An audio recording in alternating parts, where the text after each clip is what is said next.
the latest news, national issues, the political scene, and conversations with prominent personalities. All these firsthand at the forefront.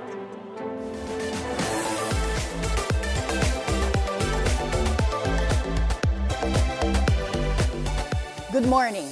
I am Attorney Karen Jimeno.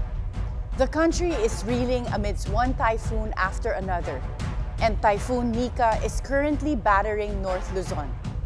Today, the country ends its 11th year commemoration of Typhoon Yolanda, which hit the Philippines from November 8 to 11, 2013.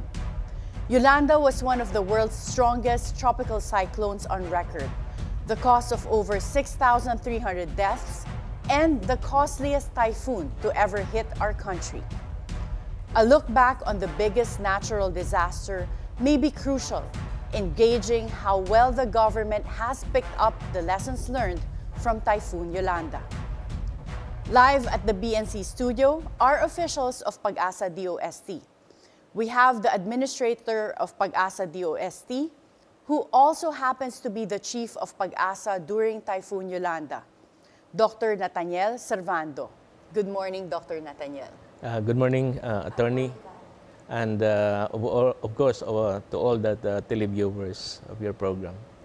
And joining Dr. Nathaniel is his colleague, the Regional Services Division Chief of PAGASA-DOST for NCR, Engineer Lorenzo Moron. Good morning, Engineer Lorenzo. Good morning, Attorney Karen, and good morning also to all our televiewers. So let's start first. It's been 11 years since Typhoon Yolanda. Why is it important to commemorate Typhoon Yolanda or to remember it? Go ahead, Dr. Nat. Yeah, this is very important because every year we are affected by tropical cyclones, 19 on the average, and almost half of that are directly affecting us with higher intensity. In fact, currently we are under threat with this current typhoon Nika, which is about to make land somewhere in Isabela and Aurora area. To take into consideration the past weeks, Typhoon Leon and of course Marce had affected almost the same area in the northern part of Luzon. And it's not only Nika, but there's another one coming, Odette, to be named if this tropical cyclone will enter the Philippine area of responsibility in the coming days. So this is very important to highlight the preparedness and of course on our part how to strengthen our warning information so that the people can prepare. Yolanda before was described as the strongest tropical cyclone recorded in human history. Is it still the strongest tropical cyclone that we've experienced as even worldwide? Yes, definitely in the Philippines, it is the strongest in terms of wind intensity. It reached about 240 kilometers per hour, highest compared to other tropical cyclones in our record, with gustiness reaching 280. And of course, perhaps it could be the strongest even worldwide. Yeah.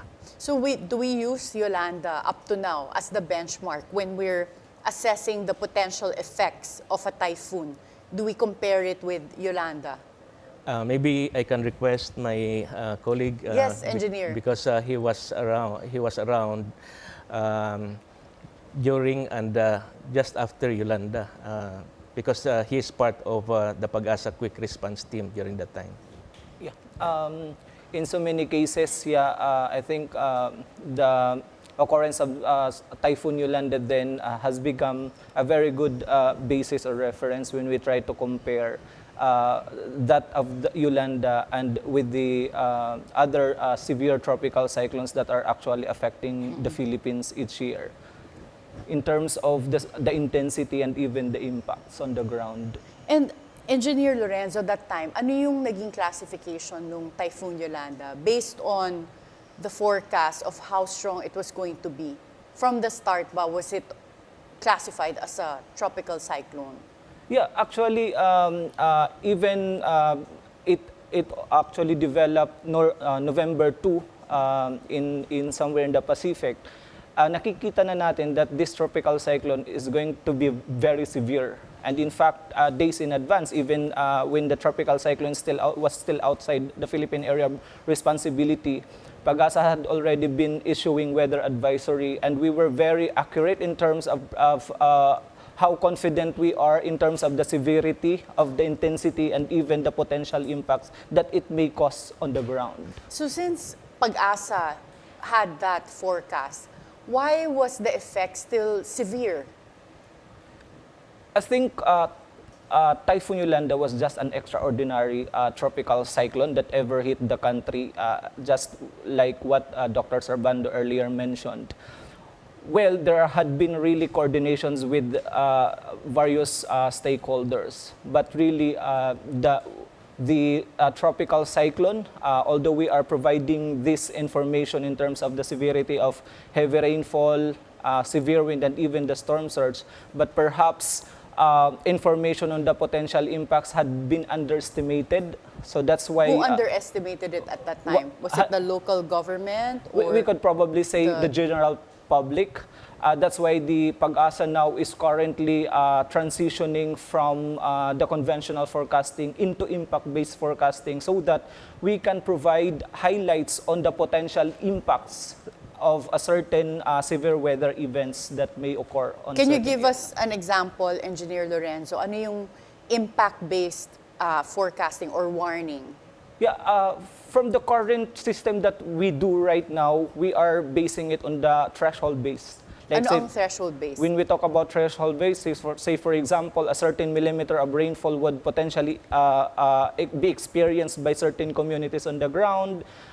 Say for example, 200 kilometers per hour of severe wind. But this time, we are not only considering those threshold values, but we are also considering the potential impacts that these meteorological values could affect certain localities. But can you explain to us, how will that sound? Because right now, even the warnings we receive on our phones would say yellow rainfall warning, and then red. But for me, I don't necessarily visualize anong ibig sabihin nun for me. Gaano babahaba or gaano ba kalakas yung ulan? So pag impact-based ang warning, how will that sound? Yeah, although this is a future endeavor of PAGASA, but the good thing about impact-based forecasting is this is sector-specific. So makikita natin dun sa information on impact-based, anong magiging potential impacts nito sa agriculture, sa transportation. But would it say potential flooding for crops? Or I'm trying hard to understand ano yung magiging, how do we read it? Paano maiintindihan ng bayan yung impact-based na warning?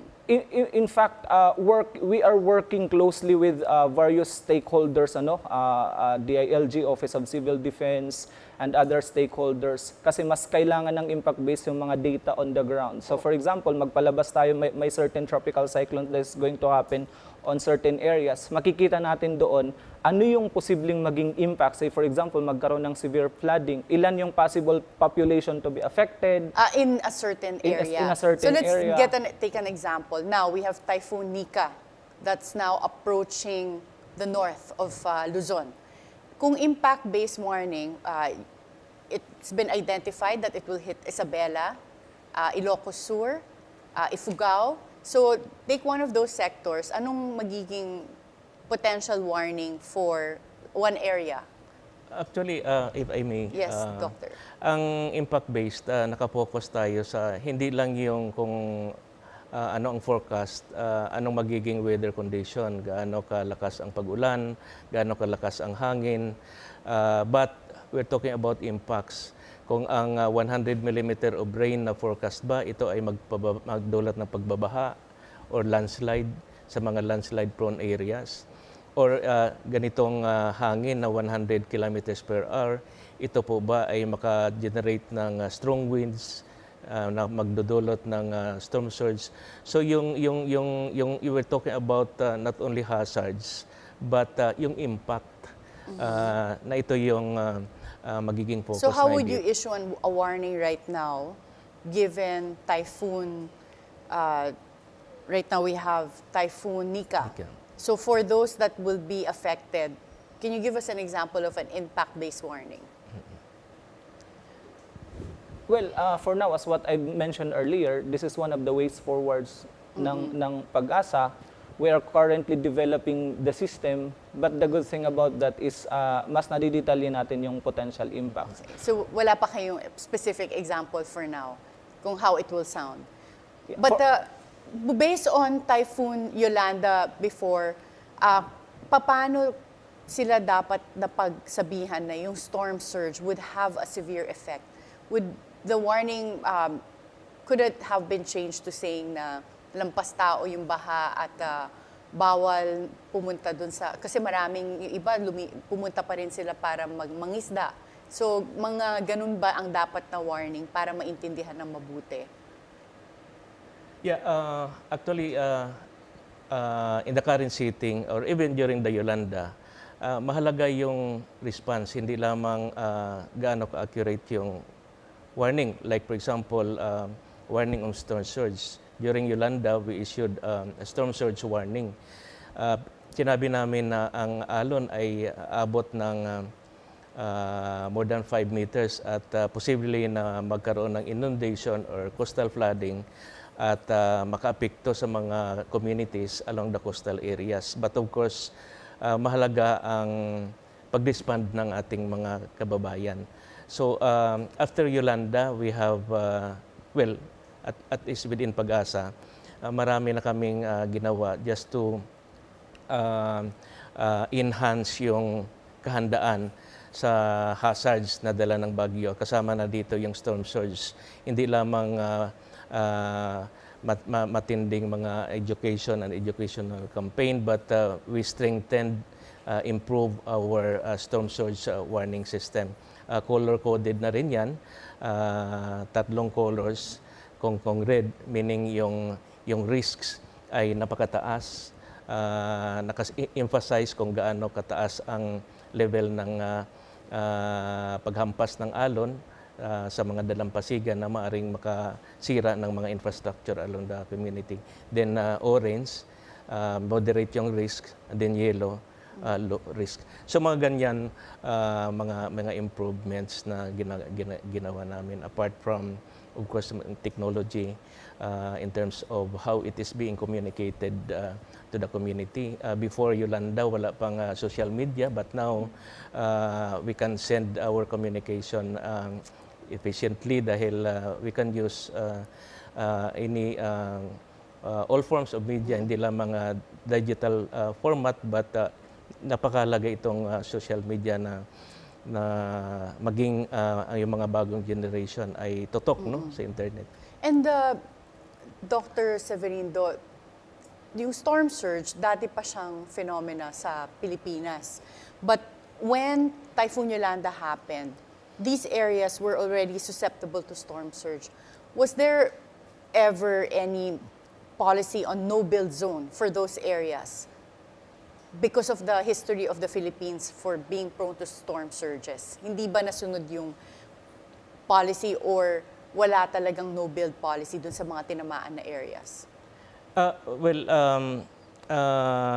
Even prior to Yolanda, not only actually storm surge but other hazards like floods, landslides, may mga available hazard maps na generate ang PAGASA, including storm surge maps. But of course, nagbabago din yon dahil tingnan natin yung pagbabago ng exposure. No? Years before, konti lang yung community nag-develop, but with developments, many developments and economic developments, nag-increase yung community, including the coastal areas na prone to storm surge. But tama ngayon, malaking kahandaan yung to take into consideration yung sana ma-implement efficiently ang land use plan, ano? What I mean, sundin ng mga lokal na pamahalaan. But this is just a general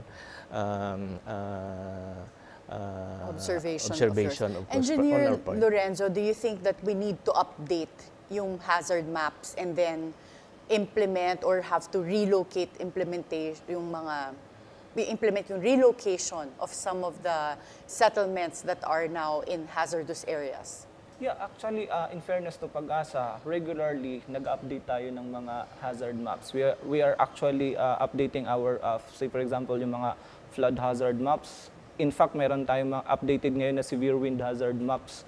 And then we are working on storm surge hazard maps. So every year kasi, alam natin, nagbabago yung mga land use natin. No? So may mga areas na dating medyo hindi masyadong industrialized, pero over time nagkakaroon na ng iba-ibang klaseng nagkakaroon na ng mga building footprints and all other elements at risk. Ano? So kailangan talaga on a regular basis ay in-update natin yung mga hazard maps. But in terms of the implementation naman dun sa mga policies na yon, I think the local government units naman are actually working on it naman. Is that something that you've observed for DOST, Dr. Severino? When you see yung mga updated hazard maps, sinusunod po ba ng mga local governments yung pagsunod, yung pagka-relocate? Nagre-relocate po ba sila pag nakita nila sa updated maps na naging hazard-prone ng isang area?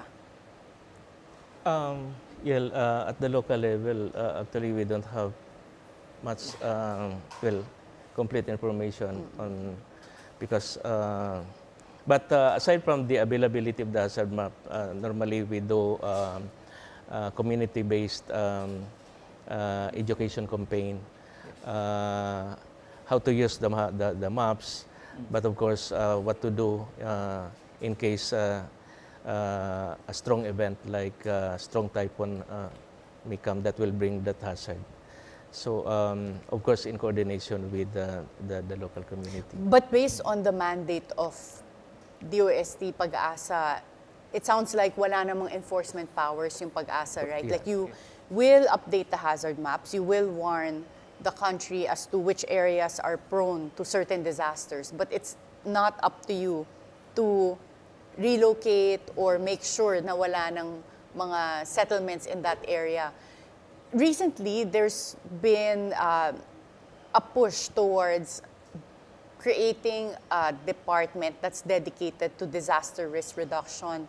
There has been a bill that was approved in Congress, but this bill has still been pending approval in Senate. In your opinion, based on what you've learned from Typhoon Yolanda and the other devastating typhoons we've experienced, do you think that it's necessary to have a department dedicated for disasters? But before you answer that question, let's take a short break. At the Forefront, we'll be right back.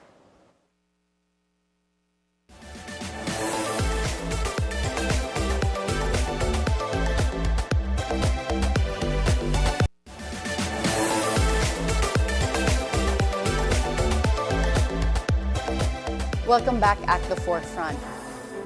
And recently, there has been an initiative to create a department dedicated for disasters.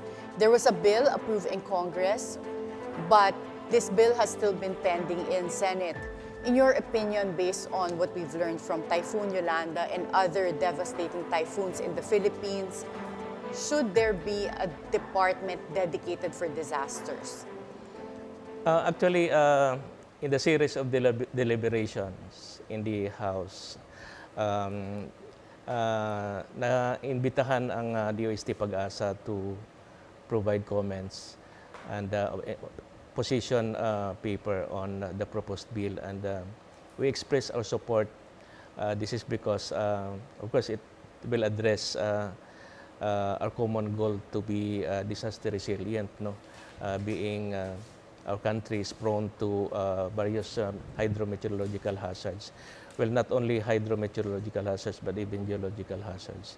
So, on the part of DOST PAGASA, we support that bill. And in your opinion, engineer, ano ba yung kulang sa nakikita nyo setup ngayon ng government? Do you think that this disaster department should have the power to relocate and clear yung mga areas that are hazard prone?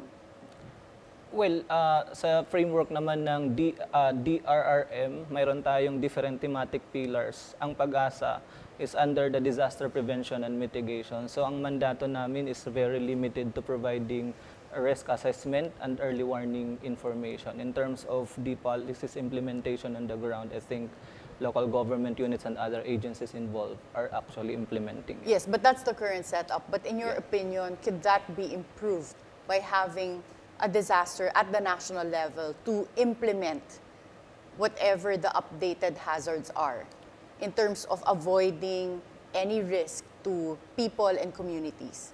Yeah, to be fair naman, we are discussing this kasi sa amin sa PAGASA, we are not only generating maps, but we make sure na itong mga mapa na to ay nagagamit talaga ng mga LGUs so far. So, as soon as we generate maps, dinidisseminate namin to sa mga LGUs. And yeah, I think there should be series of deliberations on that concerns. But as the current setup is, na-generate namin yung maps, we disseminate it to them. And so far, nakikita naman natin that they are actually utilizing those maps for their contingency planning, mitigation measures. But in your opinion, Dr. Nats, is that sufficient, yung ginagawa ngayon ng LGUs? Or do you think that having a department at the national level that could strictly enforce yung mga updated hazard maps would prevent deaths and other types of destruction? Yeah, I think so. On the part of PAGASA, Engineer Enzo has already mentioned.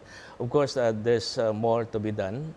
Updating of these hazards is very important, and we will make sure that all information should be available to the users, particularly the local community.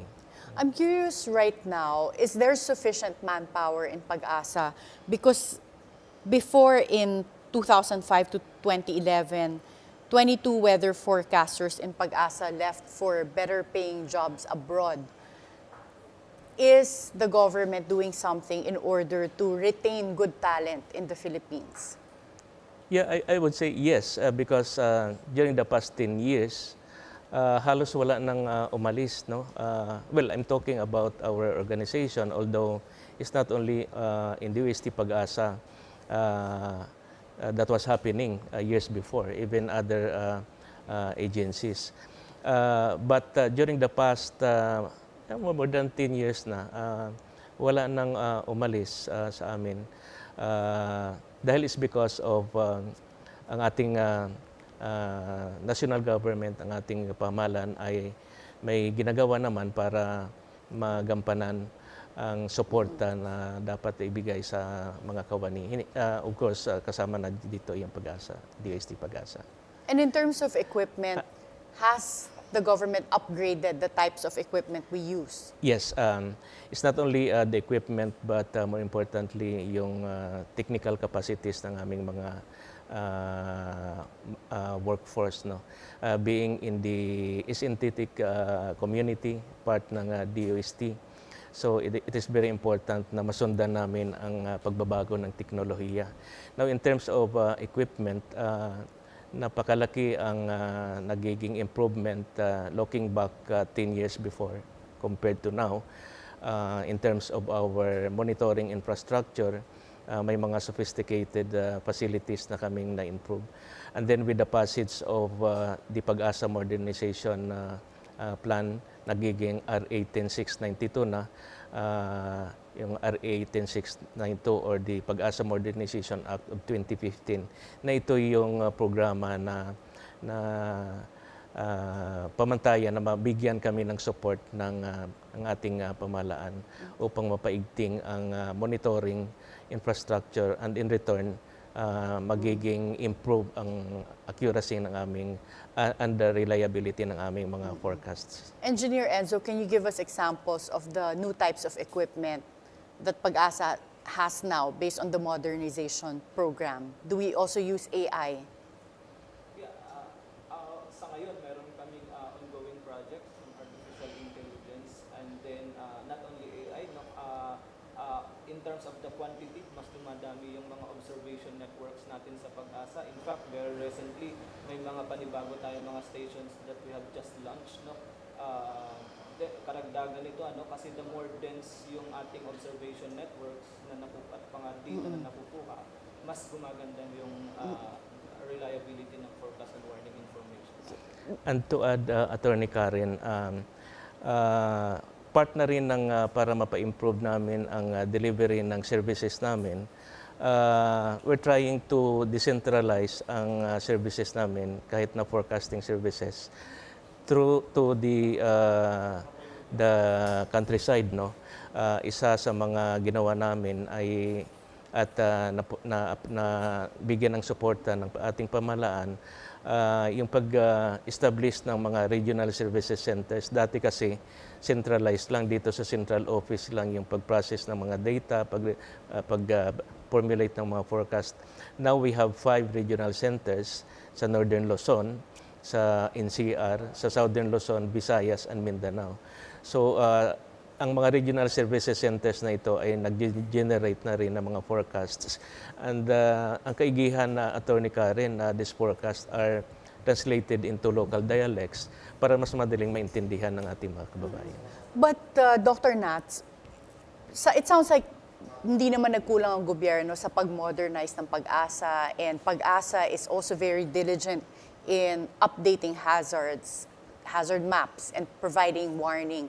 But for us ordinary Filipinos, what we see is that the effect of the typhoons are still the same or even worse, especially recently.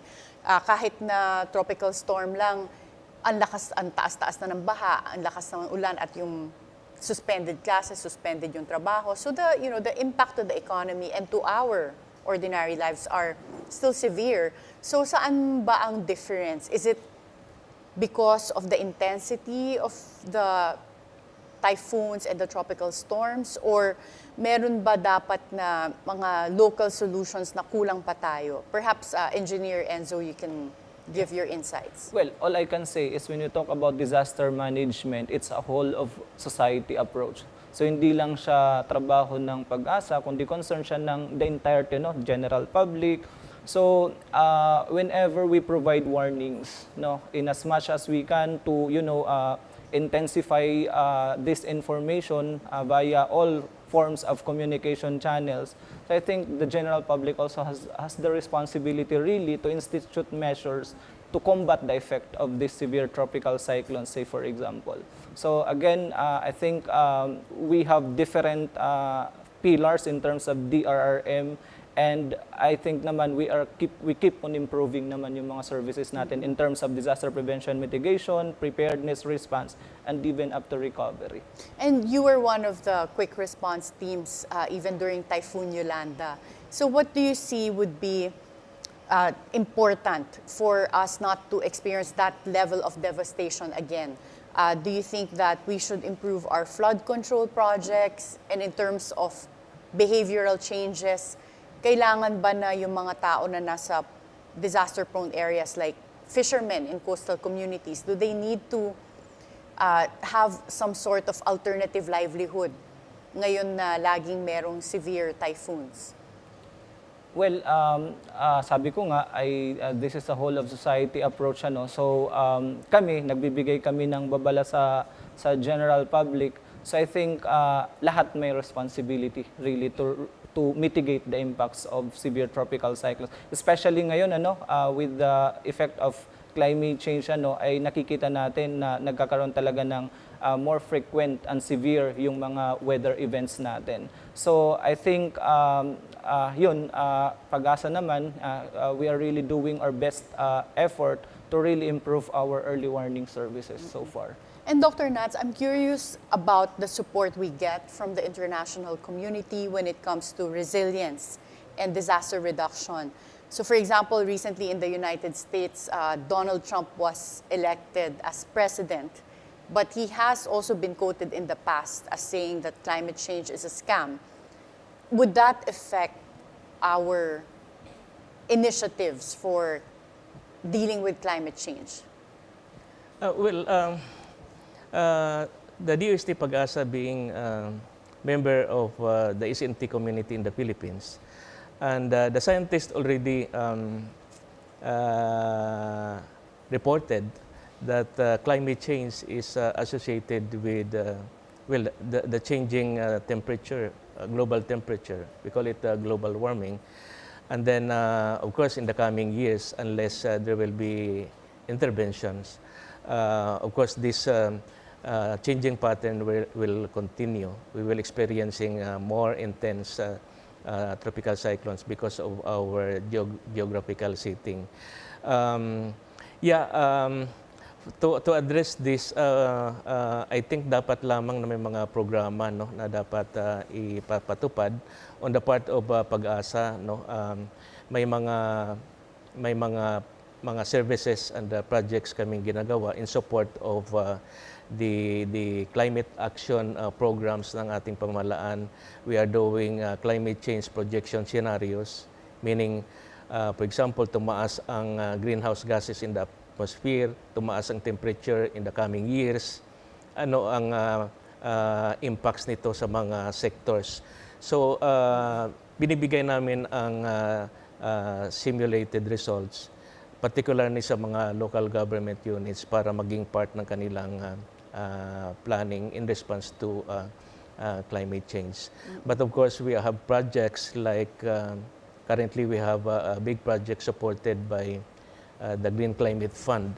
Green Climate Fund, actually, ito yung organization na na-create to support countries that are prone to climate risks. So saan po nanggagaling yung pera for the Green Climate Fund? Actually, I think it's an international organization, and then created due to a series of climate change negotiations. Of course, there are other fundings. We're just fortunate na naka-avail kami ng project nito. And then, the project is ongoing. At ito nga nakafocus sa impact-based forecasting na na-mention ni Engineer Moron kanina. And sa other countries po, saan tayo nakakakuha ng pinakamaraming tulong? In the past and even currently, may mga close coordination kami with other countries, like for example, the government of Korea, the government of Japan, and of course, neighboring countries, not only in terms of facilities, but more on capacity development of our technical people. The PAGASA being, and Philippines being the member of the World Meteorological Organization, there is a strong collaboration among weather agencies. We are sharing information from other countries. And of course, we do share also available observational data, because weather actually does not recognize boundaries, so we have to really exchange our like yung best practices and what are the technologies that especially ang technology ay mabilis na nagbabago. What about Taiwan? They are our Taiwan is our twin brother when it comes to especially sharing a typhoon, the typhoons that pass through us. Do we also closely coordinate with Taiwan? Yes, continuously for the past several years na.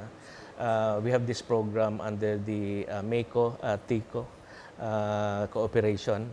Our technical personnel are being trained in the Central Weather Administration, and of course, it's just like an exchange of experts our people are being trained by experts from our neighboring Taiwan, and then of course the Taiwanese experts are visiting us for various capacity development activities, particularly in computer-based modeling, satellite data interpretation, typhoon tracking.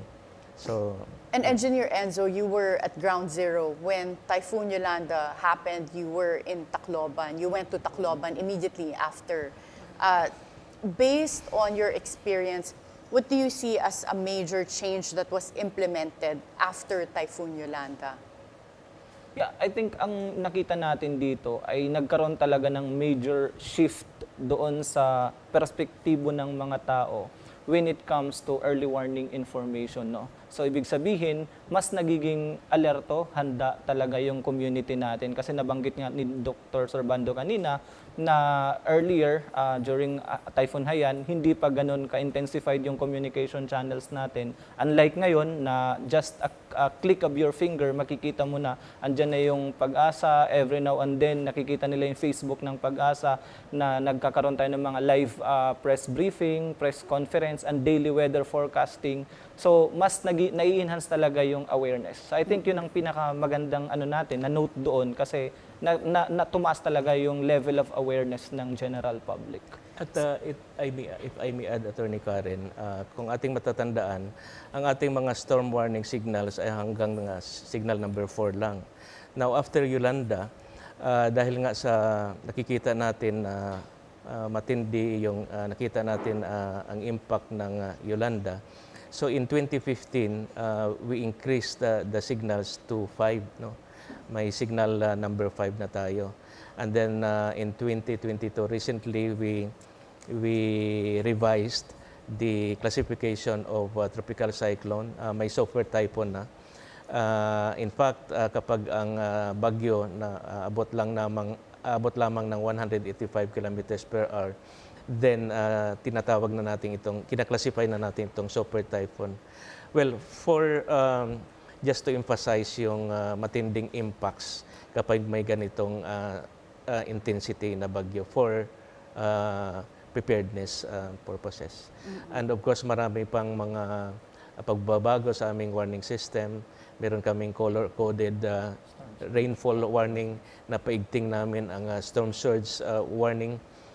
Medyo graphical na rin. Nakikita natin kapag may mga malalakas na bagyo, just like recently with Typhoon Marce, no? In advance, nagpalabas kami ng storm surge warning so that people can prepare, particularly those along the coastal areas na at risks. And kanina you mentioned, Dr. Nats, about climate change, wherein it will increase the severity and frequency of the typhoons that we're experiencing. Currently, ang pinakamataas ata na category is 5. Yes. For us here that are laymen, can we expect a higher category given the effects of climate change? But before you answer that question, we'll have to take a short break. At the forefront, we'll be right back.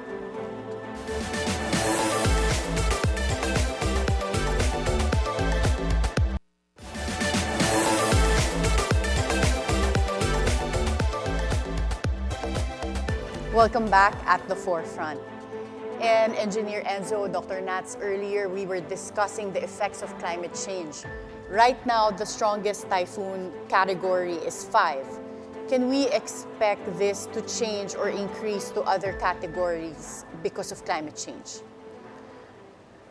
Well, ang na-mention ko kanina na we increased the public storm wind signals to 5. Dati kasi 4 lang siya. And then na-revise din namin ang tropical cyclone category to include super typhoon. In fact, during the Yolanda, ang the highest storm signal ay signal number 4 lang. And then and Typhoon Yolanda was what category? Wala pang classification na super typhoon during that time. So given the current classification, definitely super typhoon ang classification ng Yolanda with strongest winds na umabot ng 240 kilometers per hour, even higher.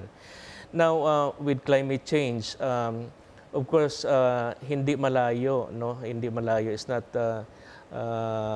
it is possible na magiging more intense yung mga kasunod na mga bagyo. So are we And, going to see a Category 6 potentially in the future? And in terms of frequency din siguro madagdagan, but ang nakikita din nating nagbabago ng pattern, may mga lugar na hindi naapektuhan ng bagyo, like for example in the south, in Mindanao. Kung ating matandaan ang bago mag-Yolanda, ang bagyong Pablo and Sindong, may mga areas na hindi pa nakaranas ng storm signals ay nabigyan na sila ng signals. Ito siguro probably associated with the changing climate. So can we expect potentially a Category 6 in the future? Category 6, well, kasi ang signal number 5, if the intensity is higher than 185 kilometers per hour, then, we're looking at not only on the intensity in terms of wind, but tingnan din natin ang other hazards like yung lakas ng ulan, no? At of course, yung impacts nito. Nakikita natin hindi lamang sa Pilipinas, but in other countries like mga advanced countries na nga yan. Like, recently in the US, in the US, we've seen the effects in North Carolina, in Spain. So, yes.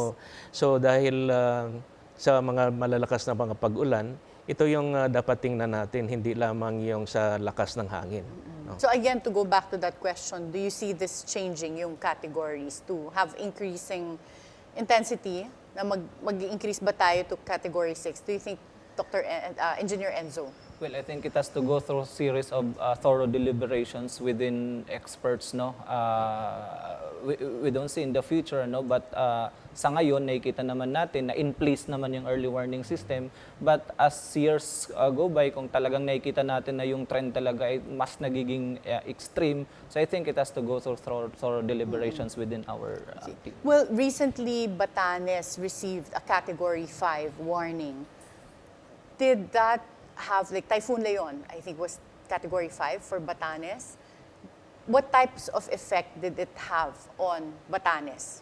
Considering Category 5 then yung, I mean, right now, Yolanda would have been Category 5, but we didn't hear of effects as severe as Typhoon Yolanda in Tacloban. Ano po yung naging consequences for Batanes? Well, hindi lamang isang malakas na bagyo ang dumaan sa Batanes recently, no? Halos magkasunod. Ito yung Typhoon Leon at saka may isa pa, no? Yung although Marce medyo lower yung ano, but even before Julian, I think Julian and Leon. Both ang malakas na hangin at malakas na pag-ulan itong nakaapekto sa Batanes. The reason na in terms of the intensity of the wind, na-reach ang signal number 5. Nag-raise kami ng signal number 5. And ang rainfall naman na warning ay umabot ng red, meaning talagang torrential yung classification ng mga pag-ulan.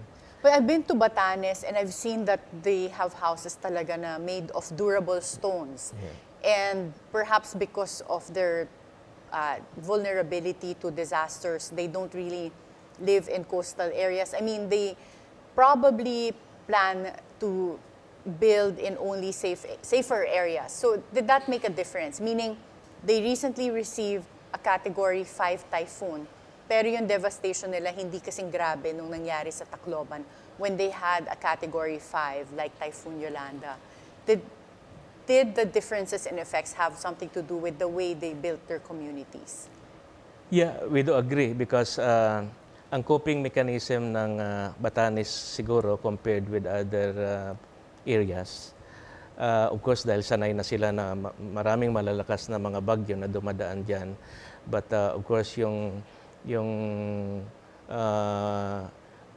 coping mechanism, adaptive capacity to adapt in such a way na yung dalawang bagyo despite na malalakas, but of course may mga intervention sila na yung the way na patayo lang ng kanilang bahay ay kailangang resistant to that intense na mga bagyo. So I think nakakatulong yun para ma-minimize And right impact. now with Typhoon Nika, can you give us a brief overview as to what we can expect from Typhoon Nika? Yeah, this is an opportunity for us na muli palalahanin ng ating mga kababayan na Typhoon Nika is about to landfall as of this time. It will affect the northern portion of Northern Luzon because it will hit land somewhere in Isabela and Aurora area, and then it will traverse the mainland in Northern Luzon. Signal number 4 is already raised in some areas, signal number 3. And of course, the highest rainfall warning, we expect intense to torrential rains, which is greater than 200 millimeters of rain expected in some areas, particularly those provinces that will be directly hit by Typhoon Nika. So, of course, the hazards associated, heavy rainfall that may cause floods, massive floods and landslides to landslide-prone areas, strong winds, no, na ito ay mag-generate ng storm surge, kaya nakataas na rin ang storm surge warning. That's why we encourage our countrymen na talagang sundin ang mga pinaiiral, no, ng lokal na pamahalaan. We have heard ang other departments like the ILG ay nag-order ng preemptive evacuation para lang ma-minimize ang effect. Kagaya po ng ginawa during yung nakaraan lang na bagyo, Typhoon Marce, sa may Northern Luzon, dahil sa action, no, at response ng ating pamahalaan ay na-minimize ang fatalities at least. Can we also expect heavy rainfall here in Metro Manila today? Metro Manila is under signal number 1 in terms of rainfall. We expect rainfall but not as intense compared to other provinces in the north. Maybe light or at times moderate rains. And right now we're already on letter N. So napakadami na nating typhoon na na-experience this year. Engineer Enzo, we heard that there are 2 more typhoons that are brewing. Is that accurate? Yeah, if we see the global maps, satellite image per se, nakikita talaga natin na mayroon pang sumusunod sa ngayon. And even towards the end of the year, we are still expecting tropical cyclones. So kailangan talaga hindi maging kumpiyansa yung tao. At days in advance naman, even kasi 2 weeks, mayroon na kaming tinatawag na threat potential. Anong magkakaroon ba ng mga high chance of tropical cyclone development? So 2 weeks in advance, nakikita na natin yun. So even far out pa ng Philippine Area of Responsibility, nagbibigay na tayo ng mga weather advisory. Are we expecting a letter O and a letter P typhoon soon for this November or December? Yes, the way we see it na mayroon tayong mga cloud clusters developments, I think we are not discounting the possibility na magkakaroon talaga ng mga a number of tropical cyclones pa before the year ends. And kanina si Dr. Nats gave us an idea. Letter O is going to be Typhoon Odette? Yes, in fact, pagkatapos ng lumabas ni Nika, just a day after, Storm Odette will enter the Philippine Area of Responsibility. It's already a tropical depression. And kung tingnan natin ang kanyang behavior, almost the same, no? It will be heading towards Northern Luzon again. Now, Attorney Karen, gusto ko ring emphasize na nakikita natin yung response sa instruction ng ating pamahalaan, particularly sa ating mahal na Pangulo na kumilos, no, yung paghahandaan itong mga malalakas na bagyo. On our part, as much as possible, not only coordinate more closely with other agencies like the Office of Civil Defense and other departments. But of course, in terms of communicating all our information, we puspusan, makikita natin sa social media, and then more frequently updated, as frequent as every 3 hours. So people can go to PAGASA website to get updates as Yes. well. What about Typhoon letter P? Meron na rin bang padating? And what's the name of this typhoon? After Odette, may nakikita kaming cloud cluster na mumuo, although outside far, medyo malayo. But may potential na ito ay magiging bagyong Pipito, after Odette. But it's too early to say dahil but anyway, DOST PAGASA will be closely monitoring particularly within this week until Monday. Okay. There's a possibility or potential na after Odette, there might be another coming. So meron na tayong potential. Well, Odette will enter right after. Ophil, sorry, not Odette, but Ophil. Ophil, sorry. Ophil, So it's yeah. going to be Typhoon Ophil. Storm and Ophil, then yeah. Storm Ophil and then Pepito. Pepito. I hope hindi tayo umabot sa letter Z by the time we reach December. Attorney Karen, worth mentioning lang siguro, i-highlight lang namin, under the present administration and through the leadership of Secretary Solidum, we are strengthening this integrated portal through the GeoRisk PH portal. So hindi lang makikita doon actually yung mga geological hazards but as well as integrating hydrometeorological hazards. So makikita din doon na yung mga hazard-based information and even risk-based information nandun sa GeoRisk portal on top of the information that they can get from PAGASA. Sige, so we website. encourage everyone to check that out. GeoRisk. GeoRisk portal. Yes. Okay. Thank you so much and please keep us posted. We'll check out the website of PAGASA. Thank you very much. Recent strong typhoons Christine and Leon served as reminders of the lessons learned from the devastation of Typhoon Yolanda back in 2013. As the world's most disaster-prone country, it is an urgent task that the government must prioritize and act decisively to reduce vulnerability and increase our resiliency to natural disasters. Be timely informed, be insightful of the news. Always stay at the forefront. Join us again tomorrow for meaningful conversations that would help you form an objective personal opinion. This is Attorney Karen Jimeno. Thank you for spending your hour with us.